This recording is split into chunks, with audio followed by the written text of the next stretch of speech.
notice them. The dogs. Yes, they can see them.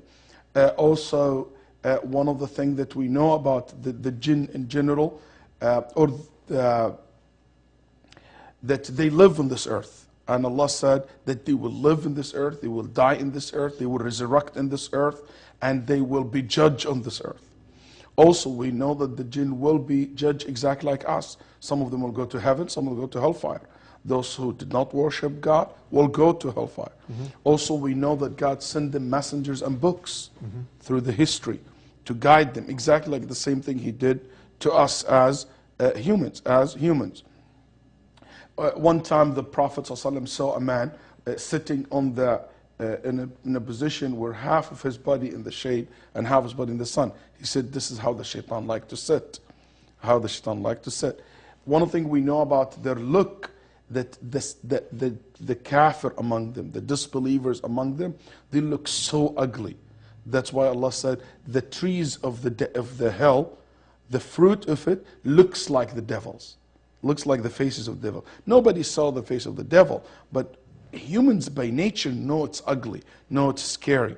We know that he has horns, and like a lot of people draw the devil with horns. Yes, we know that he has also horns. The Prophet ﷺ said that he has horns. We know that the Satan also liked to order his followers to prostrate before him during the sunset time and sunrise time. That's why we Muslim, we don't pray at that particular moment, the sunset and the sun rise. This is something that we know about them. Don't lose your place, Sheikh. They're signaling we got to go to a break, and then we'll continue on from there when we come back. We're right back here on the Deen Show. La ilaha illallah Muhammadur Rasul. All of the prophets would have been labeled Muslims because this essential message was the same message: submission to the will of God. This is God talking to you directly. How could I stand behind the pulpit on Sunday morning and preach a sermon that I knew was at variance with the actual taproot of Christianity? Back here on the Deen Show, we're talking to Dr. Sheikh Waleed Basuni. We're talking about the unseen world of the jinn. And how can we, you said that they're weak. But are you more susceptible? Because we hear, and again, these are based on true story incidents where people get possessed by the jinn. These, can you say evil spirits? The evil among the jinn. Yeah, evil spirit. And then they get possessed. So what can a person do? And is a person more susceptible if he's not doing the will of God, of the Creator, obeying Him in His commands, worshiping Him alone, and doing all these things? Do you set yourself up where now you make him stronger? I just want to set a rule before, if you don't mind answering this question. Whenever we talk about the word of the unseen, we have to differentiate between two things.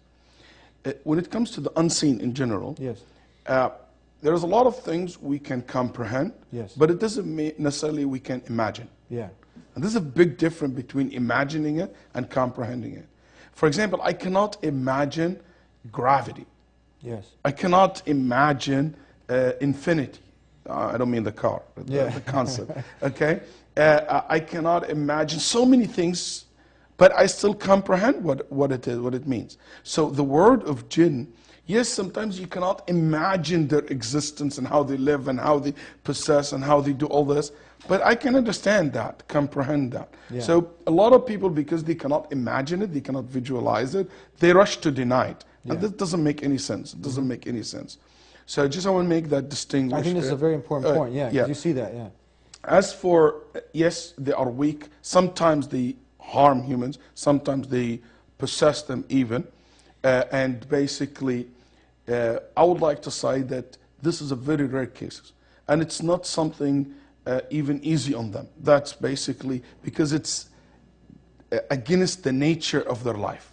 That's not supposed to. Rare, and it's not supposed to happen. And it's basically getting out of your way to do it. So it's not something pleasant for them. They're not very enthusiastic about doing things like this. Yes. Very rare case. I have seen a lot of cases in my life. People come to me and said, hey, my son is possessed, my daughter, or I am myself possessed. And I can tell you 90% of the cases are not true, not true. But there is cases which is absolutely true, where there is a possession, whereas houses are basically full of jinn, and they want these houses for them, and they don't want anyone to share this house. Have with you ever them. walked in a house like this? Have you ever Yes. been in a situation? Yes, Can you share? I've some- been once in a situation like this where basically a lot of weird things happen in this. I was at that time in high school, actually, and we went to one of the houses, very old house, and we rented this place, and basically a lot of weird things start happening. Doors opening, closing, lights goes on and off by itself. It's not electricity problem. It's not normal at all. It's completely normal. And one of our friends start acting very weird and basically sleeping all the time and starts saying and doing things very weird. For example, which is impossible to be, he's not capable of it. He will be sitting in the room with someone and he will tell, there is someone now in the street, so-and-so person, coming up and he's going to knock on the door. Someone's coming to the door and he's saying, hey, someone's going to knock on the Yeah. door. You don't even see through the wall. And there is any logical possibility that this person know that this person is coming. Wow. It's impossible. And he would say, this person is coming. So this is very weird. And he will start using very weird languages, words, that this person, we know him for years, he's not familiar with these languages at all. So basically, when we start reading on him and stuff like that, we found the reaction was very severe, very severe. Very weird voices coming out of him and screaming and hitting and stuff like that. So when finally we were able to let that evil spirit on him to talk, he basically said, this is our house and we live here and you guys have to leave this place. So I told him, that's not right. I rented this place from the guy upstairs who owned this apartment, and I have a contract, you know. This is not right. If you have a problem, take it upstairs. But most people would have fled and said, hey, I'm out of here. You were having a dialogue with him. Absolutely. And I think that's the best way, actually, if you've ever been in a position like this. Yeah. So I said, if you have a problem, take it upstairs with the guy. Is he talking to the person? Talking to the person, the with person a very completely different voice? Tone and stuff like that. Yeah. And alhamdulillah, we were able to settle on a way that he said he would leave his body, but he said, you guys leave immediately. Anyway, it was one experience, one of the early experiences I have seen. One of the things, I remember a group of psychiatrists. Yes. We had a debate in Bahrain with a group of psychiatrists about the issue of possession. They denied. And the reason they denied, because they denied the existence of jinn. Yes. So I said, first of all, we cannot talk about possession if it's possible or not, if you don't believe in their existence. And if you don't believe in their existence, you don't believe in what's in the Quran. Al-Quran stated clearly there is jinn, and in so many verses. As for the possession itself, the person possessed with jinn, I said, you cannot deny the reality, what you see with your own eyes. Forget about debate over text. I'll give you one thing I do whenever a case like I had. I will say, because sometimes they trick you, even the person himself, he can act like he's possessed because psychological problem. Mm-hmm. And I have seen cases like this. But one of the things I see, if you're really a jinn, I said, I will put an object in the other side of the room, like the corner of the room. I will say, knock it down. Like a bottle, yes. Tissue box. And if you knock it down, I know that this is not human. Yes. Because there is no way possible in a closed room, no air, nothing, and this will be knocked down like this. Yes. Accidentally, or it's impossible. So I know that I'm dealing here with the jinn. And this has happened several times. Several times. I remember even one time we did this in the presence of a psychiatrist himself. You were doing this in front of him. He asked us to be involved to what we call the exorcism. Exorcism, Islamic, and reading the Quran to get the jinn out of the person. Yeah. Anyway, so when you have cases like this, all what you do is you read the Quran on the person, and you have a dialogue. Sometimes you can, intellectually with the person. That's why I'm saying the Quran have very strong power over them. They scream, they cannot take it because they felt the power of the Quran over them. SubhanAllah, it's so different than humans. That's why I'm telling you, humans are worse than Jinn. You read the whole entire Quran over someone, you will like, okay, so whatever.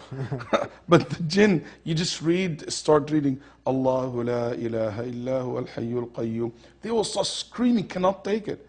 And I remember one of the Jinn said, I don't believe in God.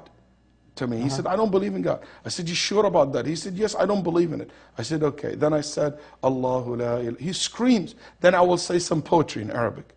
Yeah. And he will be listening. And I told him, what's the difference? Why are you screaming when I read this lines in Arabic, and you are very normal when I read this lines in Arabic? He said, I don't know. I said, you're lying. You know. What's burn you, what's really affect you is the verses of the Quran. It's the words of God. And you knew it. Don't tell me I don't believe. Alhamdulillah, and finally he admitted that there is a God, there is Allah, there is exist, and so many times even they accept Islam, alhamdulillah, and they will even leave the body of the person. But what I want to say, there is a lot of people also imagine things like this, and I have a lot of stories also. People claim that they have jinn or possessed, and there is nothing wrong with it. Psychologically, they are basically affected. Psychologically, they're going through trouble, hard time, and they imagine that they're possessed. And then they act like one. Let's attribute it to jinn. Let's take a break. We'll be right back with more here on the Jinns Show. Born about 60 years ago in former Yugoslavia, today's Bosnia. After Second World War, can you imagine today you have one child, still too much. It's important that we realize that Islam is a gift. So we believe that in the teachings of Jesus, what is left there is truth in there. But the truth has been mixed up with paganism and with nature worship. And so Islam has given you a pure, straightforward way of approaching monotheism.